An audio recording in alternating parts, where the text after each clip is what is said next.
Kenalkan, saya Jumirto. Kali ini saya akan menjelaskan cara penginputan Renja 2022 pada aplikasi SIPD. Pertama-tama yang harus kita siapkan adalah Renja tahun terakhir sebagai acuan kita, dan lebih baik lagi kalau kita sudah menyiapkan kertas kerja kita yaitu Renja 2022 untuk kita input. Pastikan format dan kegiatan dan subkegiatan sudah sesuai dengan aplikasi atau disesuaikan dengan Permendagri 90 2019 dan dimutakhirkan oleh Kepmendagri 050 tahun 2020. Langsung saja, di sini telah tersedia Renja 2021 sebagai acuan saya tahun 2021. Kemudian di sini ada urusan bidang urusan pemerintah daerah dan program kegiatan. Di sini kolom ini sudah termuat sesuai dengan Permendagri 90. Nah, capaian programnya ini berdasarkan RPJMD, tidak perlu diinput. Kemudian yang perlu kita input adalah keluaran dari sub kegiatan itu apa saja yang akan dikeluarkan dari sub kegiatan tersebut. Kemudian output kegiatannya apa, keluaran sub kegiatannya apa, kemudian pagu indikatif dari Renja tersebut, kemudian sumber dananya. Oke, kita langsung saja membuka aplikasi SIPD. Di sini pastikan masuk di aplikasi sipd.kemendagri.go.id.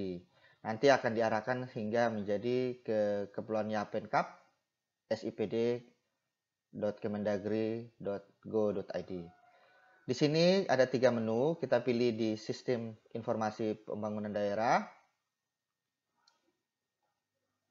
Pada saat video ini dibuat, aplikasi ini telah dimutakhirkan atau diupdate, disesuaikan dengan masukan-masukan dari daerah dan dari berbagai pihak untuk penyempurnaan aplikasi SIPD.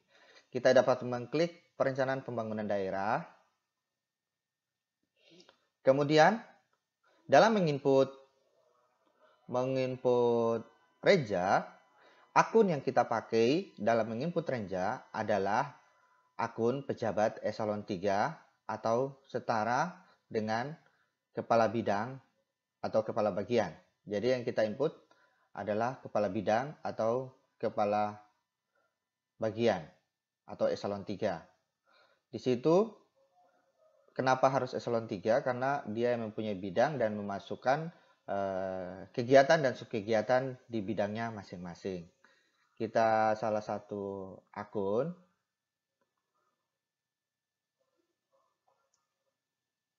Di sini ada 3 tahun. Kita pilih di sini adalah 2022.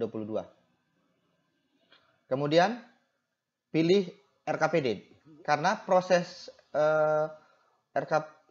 Renja itu adalah salah satu bagian dan pada akhirnya akan menjadi suatu produk dinamakan RKPD. Kita dapat pilih RKPD. Nah, di sini tahapannya nanti akan muncul setelah jadwalnya dibuat oleh TAPD perencanaan. Di sini ada jawaban persiapan, rancangan awal, rancangan, musrembang, rancangan akhir, dan penetapan. Di setiap tahapan ini, apabila jadwal RKPD telah dibuka, posisinya berjalan, artinya Renja sudah dapat diinput. Dan bisa saja mengalami perubahan-perubahan apabila ada masukan dari hasil musrembang. Misalnya hasil usulan kampung, usulan dari masukan dari Pokir, dan Renja OPD itu tersendiri. Di sini tugas dari pejabat eselon 3 atau Kabid atau Kabak adalah menginput Renja. Kita dapat menginput Renja di sini, kita bisa mengklik di Renja ini. Pastikan setiap Kabid berperan di sini dalam menginput kegiatan dan subkegiatannya di bidangnya atau di bagiannya masing-masing. Misalnya sekretaris berarti dia menginput terkait kesekretariatan dan bidang menginput di bidangnya masing-masing. Di sini kita tidak berbicara program, tapi kita berbicara terkait kegiatan dan juga turunannya adalah sub kegiatan. Kita dapat mengklik di sini kegiatan. Nah, di sini subunit adalah OPD atau SKPD Bapak Ibu masing-masing. Kita dapat memilih di sini. Kemudian prioritas provinsi. Nah, pastikan kita menginput apa dulu di sini. Misalnya di sini kita menginput terkait kegiatan perencanaan, penganggaran, dan evaluasi kinerja. Kita dapat menginput itu. Nah, berarti terkait itu prioritas provinsinya apa? Karena ini terkait kesekretariatan, berarti kita dapat memilih pemantapan tata kelola pemerintahan. Kalau itu berkaitan dengan infrastruktur, berarti pemanfaatan infrastruktur. Berkaitan dengan ekonomi, berarti pemberdayaan ekonomi. Berkaitan dengan sosial dan politik dan keamanan, dapat memilih di prioritas kedua. Kemudian terkait dengan pemenuhan dasar dan kualitas SDM, kita dapat memilih di prioritas provinsi nomor 1. Dan karena ini terkait yang kita akan input adalah kesekretariatan, artinya kita memilih di tata kelola pemerintahan. Nah, di sini berperan penting di sini adalah sub kegiatan. Yang kami pilih di sini, yang saya pilih adalah perencanaan. Kita dapat melihat di nomenklaturnya ini, perencanaan, penganggaran, dan evaluasi. Kemudian di sini ada subkegiatannya, penyusunan dokumen perangkat daerah. Atau kita yang umum saja, misalnya yang penyusunan renja. Kita dapat memilih ini. Kata kuncinya adalah bisa kita tulis saja RKA. Nah, di sini. Nah, kalau dia berbentuk XXX, itu adalah program rutin di semua PD atau SKPD ada. Sedangkan ada angka ini kita dapat melihat di Permendagri 90/2019 dan Kepmendagri 050. Di situ ada kode-kode sub kegiatan apa saja di situ yang disesuaikan dengan bidang masing-masing. Di sini karena kita akan menginput Renja dan RKA, kita dapat memilih di koordinasi dan penyusunan dokumen RKA. Kalau itu berkaitan dengan Renja perubahan atau RKA perubahan, kita dapat memilih di sini. Karena ini yang induk untuk 2022, kita dapat memilih yang ini. Kemudian bidang urusannya, secara otomatis karena ini di Bapeda, kita dapat memilih di sini adalah perencanaan. Untuk label tag, kita kosongkan.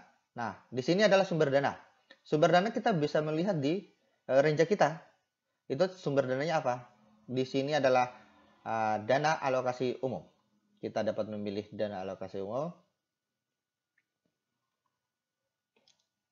Dana alokasi, kita cari kata kunci. Di sini ada dana alokasi umum. Nah, di sini nilainya berapa yang kita hendak masukkan. Di sini untuk tahun 2021 15 juta, kita anggap saja sementara untuk tahun 2022 proyeksi kita adalah 15 juta. Kemudian lokasinya Kabupaten Kepulauan Yapen. Kemudian waktu pelaksanaan, kita harus menentukan di setiap subkegiatan ini kapan kita hendak melaksanakannya. Kita bisa melihat capaiannya. Di sini adalah penyusunan renja dan RKA Bapeda. Berarti penyusunannya karena kita susun di sini bulan Maret, pada saat video ini ditayangkan, kita bisa dapat memilih di Maret, dan mungkin sekitar bulan Oktober, atau kita langsung plot saja November, dalam penyusunan RKA-nya. Jadi sekitar rentan ini dalam penyusunan itu renja dan RKA di sekitar Maret dan November untuk tahun. Kita lanjutkan. Setelah kita menentukan waktu Maret sampai November atau waktu yang untuk sub kegiatan ini, kita masukkan anggaran N plus satunya atau estimasi tahun berikutnya. Misalnya kita sampai samakan saja, misalnya tahun 2023 itu 15 juta juga. Nah, disinilah yang menentukan tolok ukur kita mau isi outputnya atau hasil yang kegiatannya. Kalau bisa dulu dibilang kegiatan apa, mungkin bisa dikatakan ini pekerjaannya lah. Artinya tolok ukur. Nah, misalnya di sini adalah yang kita hendak susun adalah penyusunan renja dan RKA. Kita dapat menyusun di sini. Bisa kita tulis saja di sini penyusunan renja. Ini renja misalnya. Nah, target dan satuan untuk ini kita jangan mengisi bulan, paket. Itu sangat tidak disarankan. Karena untuk mengukur indikator akan susah dalam hal paket dan bulan. Langsung kita dapat menulis secara spesifik karena kegiatan ini juga rutin. Misalnya kalau terkait dengan misalnya air, kita langsung isi saja. Per bulannya itu biasanya debitnya berapa, misalnya pemakaian kubikasinya berapa, kemudian listrik yang bisa kita sebutkan misalnya sebulannya pemakaiannya berapa, misalnya 100 kVA atau berapa, kita langsung uraikan sini, tinggal dikalikan. Kalau renja berarti terkait dokumen, misalnya dokumen renjanya misalnya kita 2 dokumen, langsung kita uraikan. Kemudian kita simpan, kita tambah lagi, misalnya penyusunan RKA, targetnya berapa, misalnya 2 dokumen, atau karena kita sudah berbentuk file, misalnya 2 file, satu file,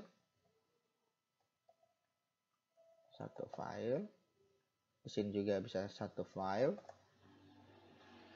Nah, kemudian setelah itu kita tinggal menyimpannya.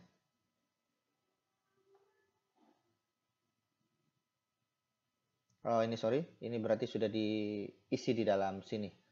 Jadi kita cari yang lain, kita contohkan misalnya yang tadi terkait ini koordinasi realisasi kinerja SKPD. Realisasi kinerja SKPD. Itu isinya apa saja, kita dapat melihat kita punya range masing-masing. Di sini 7.500.000. Kita tulis ini 7.500.000. Oke.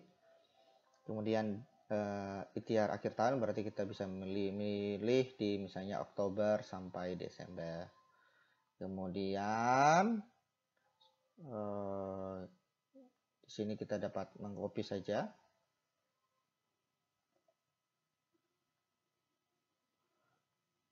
Di sini.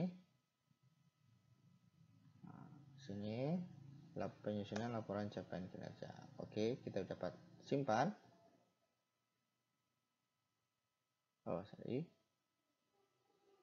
Kita pilih dulu. Di sini urusannya perencanaan. Nah, pastikan diisi semua. Kalau tidak diisi nanti akan ada tanda peringatan yang kurang-kurang. Oke, kita ada kesalahan di sini. Misalnya kita pilih ini.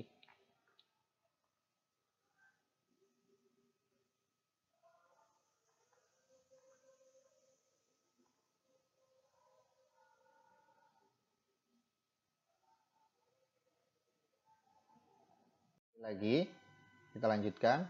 Setelah kita input secara keseluruhan, kita dapat menyimpan yang telah kita isi. Apabila dia tidak dapat disimpan, itu ada 2 kemungkinan. Bisa saja bisa saja yang kita input itu telah masuk, telah terinput dan telah tersimpan. Kita pastikan di sini. Nah, di sini telah ada beberapa range yang telah kita input di sini. Nah, di sini jelas kapan dibuat, tanggal berapa, pukul berapa. Di sini tersedia secara waktu, secara lokalan. Nanti setelah kita input range setelah selesai, maka tahapan selanjutnya apabila sudah ditetapkan RKPD-nya, maka kita akan lanjut menginput KUA PPS, yaitu berkaitan dengan rincian belanjanya.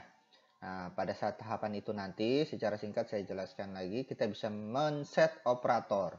Set operator adalah pejabat-pejabat yang di bawah, kita bisa tambah user nanti pada video selanjutnya terkait penginputan KUA PPS untuk rincian belanjanya. Itu untuk penginputan renja. Dan untuk kita mencetak juga kita tinggal mengklik di sini. Nanti kita bisa cetak pada akun pejabat eselon 2-nya.